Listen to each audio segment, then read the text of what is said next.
Hi everyone, good morning. So, ang topic natin for today is all about the new covenant. So, bakit nga ba mahirap sumunod sa ating Diyos? So, based on sa Jeremiah 31 verse 31 to 34, dito is sinabi ng nagkaroon ng promise si God. God describes a new covenant that will be different from the one made with the Israel of Mount Sinai.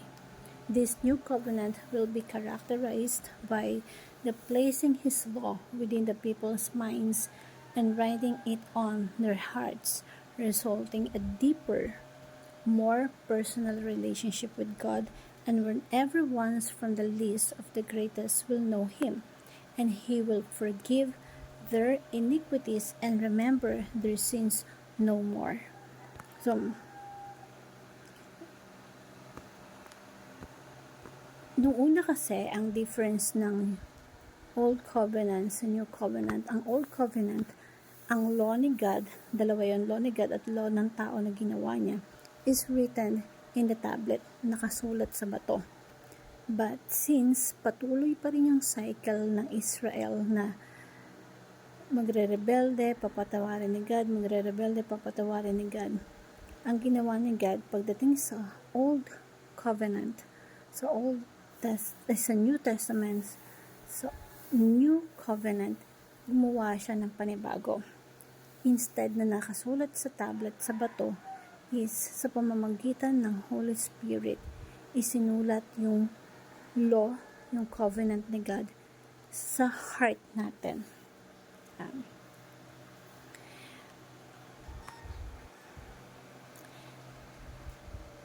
Sa buhay natin, marami kasing pagkakataon na lumalapit tayo sa Diyos.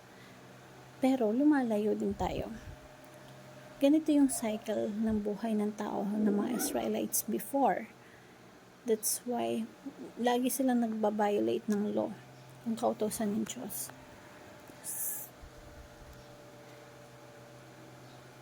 At ang ginawa ng Diyos, establish a new covenant. Sa pamamagitan ng blood of Christ, insinulat ng Diyos ang kanyang kautusan sa puso natin sa pamamagitan ng Holy Spirit, ng Santong Espiritu. The Holy Spirit is the one na nangungusap sa atin, na nagdadala sa atin sa sentro ng kalooban ng Diyos para kung ano yung plano ng Diyos, yun yung mangyari sa buhay natin at mapabuti tayo.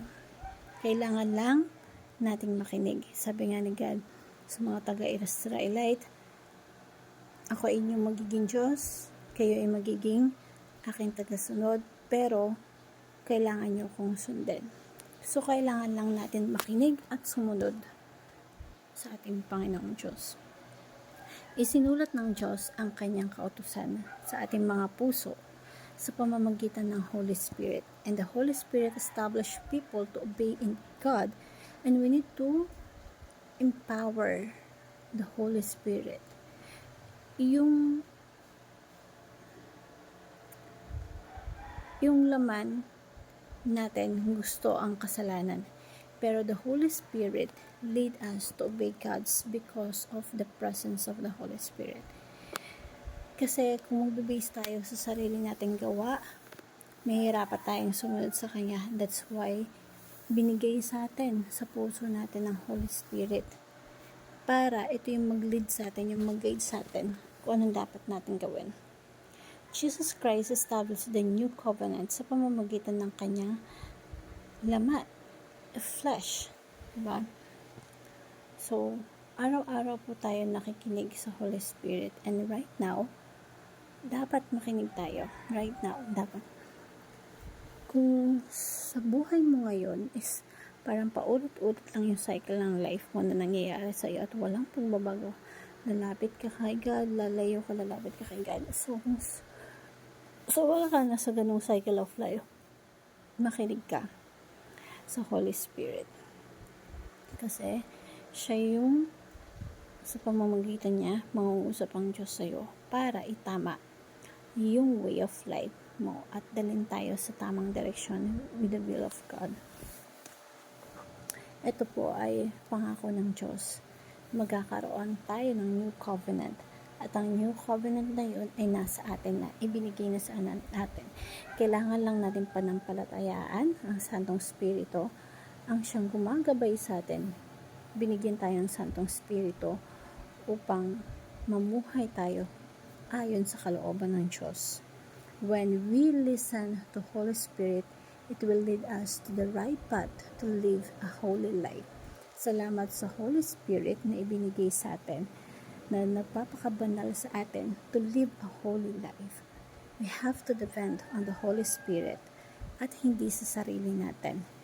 Maging handa tayo sa pagpapasakop sa Holy Spirit upang tayo ay makawala dun sa cycle of life natin na paulit-ulit na lang nangyayari sa buhay natin.